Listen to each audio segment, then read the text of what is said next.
still here. Hello and welcome to TV Burp. Geek teases wheelchair-bound invisible man on Gadget Geeks.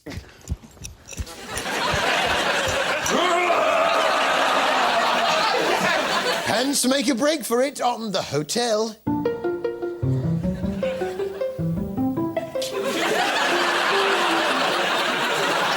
And Ashley exposes himself to Marlon on Emmerdale.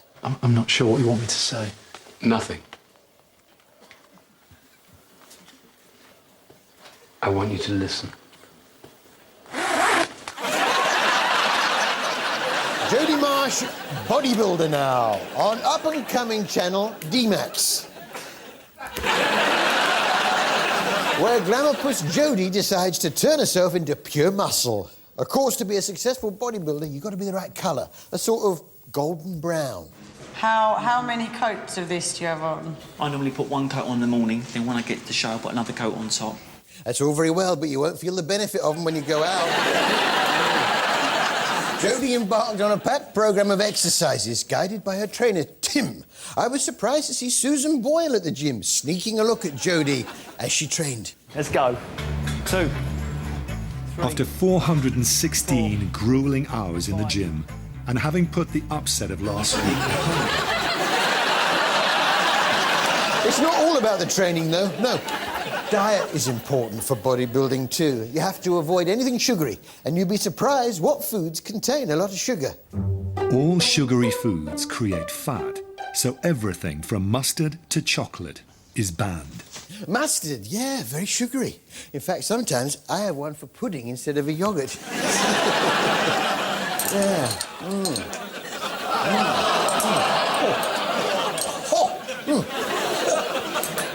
Oh, that's sweet. No, Jodie's diet, stripped of all things sugary, is pretty boring. Over about 30 hours, I've got to have 17 meals. Just seems like a lot of food and very boring food as well. I mean, who wants dry brown rice and an apple? That's it, boy. Go on. Actually, horsey, you've got ever so muscly.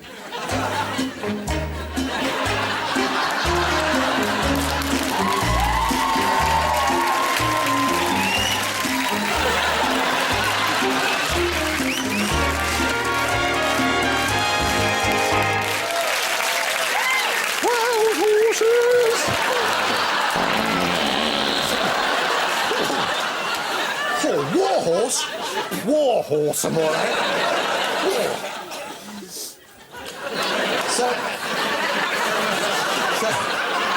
So what's the verdict on Jodie then, Tim? You are looking from the back. You look brilliant.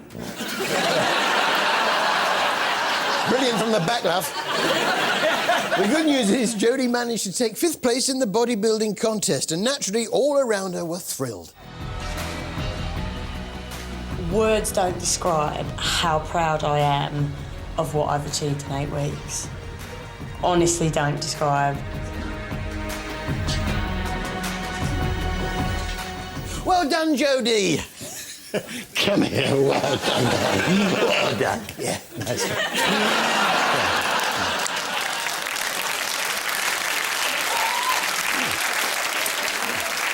I don't know about you, but after you've been watching something like Jodie Marsh, you feel a bit dirty and long for a bit of culture. Well, look no further than Jonathan Meades on France. What are you talking about today, Johnny?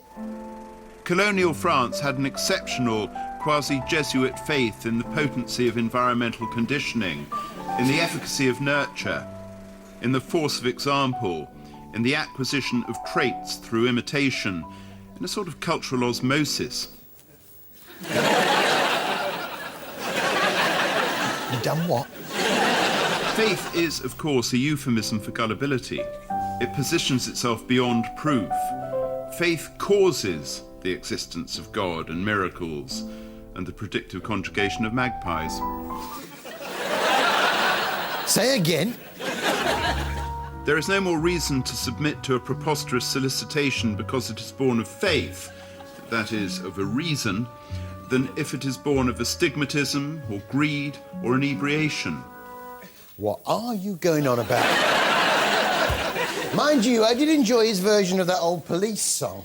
Every coup, every mercenary force, every armour-plated car, every special advisor, every assassination, every Croesus-sized peculation, every training program, every disappearance. I'll be watching you. Wilder Heart is back on the box.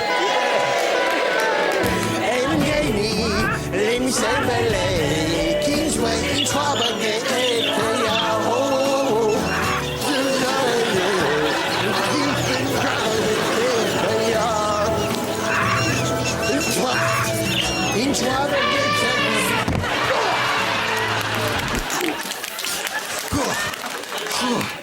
Yes, Wild at Heart and Leopard's Den is back and open for business. It's never dull, is it? Well, it can be a bit dull. Yeah, but not this week. No, because there was some exciting news. Great news. The fence pens are in stock. They're going to be delivered sometime this week. Doesn't get any more thrilling than that. Top vet Danny Trevanion has teamed up with his rival Ed, but despite the new partnership, there's still a little bit of rivalry between the two camps. Well, don't leave the poor thing in pain. Hey! You missed. Oh, I can be a bit short-sighted. But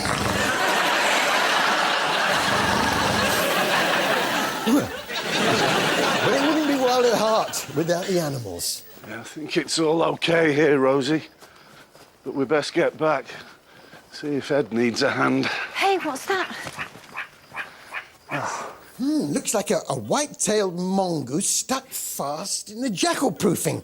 It's a white-tailed mongoose. They're pretty rare, aren't they? Yeah, they are. This one looks like it's stuck fast in the jackal-proofing. Yeah, I thought so. Which brings us to our I beg your pardon of the week. I beg your pardon of the week. All right, neighbor, little what y'all did this morning. I beg your pardon of the week. Now, what's our old friend Heston Blumenthal up to? I taught myself to cook. Over 20 years of obsessively experimenting in the kitchen and questioning everything to create my magical restaurant dishes. Now I'm going to share my secrets with you so you can cook like me at home. No thanks, not interested. I'm quite happy cooking like my mum. Economy sausages in a cooking sauce, banana custard for pud, then a chewing gum to take the taste away. Good job Heston isn't the only cook on TV. I'm Tom, and I'm a master baker. I beg your pardon? I'm Tom, and I'm a master baker. Master baker? What? For a moment I thought you said... Well, anyway, that's the thing with cookery shows. Out of context, it's so easy to find innuendo. Henry, up you go. Quick lesson in pork geography. See what I mean? And then, really carefully, put the pastry on, tease the bone through the hole. That's enough! This was the fabulous Baker brothers, Tom and his brother Henry, who are experts in baking. Well, I don't know about you, but I've always fancied baking bread. Add 200 millilitres of warm water and a pinch of salt. Then give it a mix. 200 millilitres of water, a pinch of salt and some flour. There we are. Put that all in there and give it a mix like that. When it starts to come together into this kind of raggedy dough and all the wetness is combined, I can lose the scales, tip the dough out, and it's time to get kneading. You tip the dough out and you start kneading. That's right, yeah. And unlike a white bread dough, this dough's really wet. Wetter the better. The wetter the better, yeah. Oh, that's a bit too wet. I think we need some more flour on that. No, it's gone too dry. We just need a bit more water. And it's gone too wet again. We need some more flour on that. Oh, it's getting bigger. It's getting bigger. You've got to get the energy into the dough, and it's that will make this super stretchy.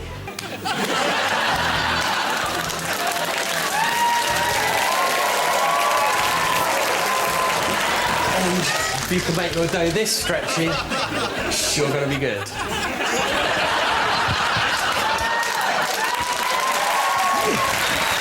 Get it off me! What happens next? What you're going to need is one of these. This is a baking stone. You heat the stone as you heat your oven, and you need to get it super hot.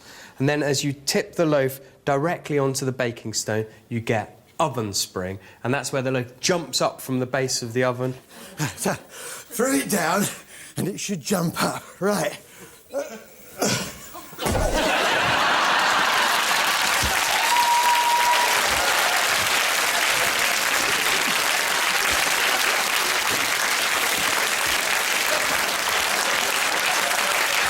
I think I'll stick to my medium sliced. The boys weren't just baking bread. No, they had a little competition to see who could bake the best pie. Go on then, Tom, let's have a look. OK. After 3? Yeah, go on then. 3, 2, 3. Go. Ah, so that's what that lump under your towel was. What's that? Braised beef and red wine, totally delicious. What have you got in yours? This is my tri-pie. You've got meat, potato, and then some greens on top. 3 layers. Triumph. Now, I like Henry's braised beef and red wine pie, but then I like Tom's tri-pie, meat, potato, and some greens on top. But which is better? There's only one way to find out.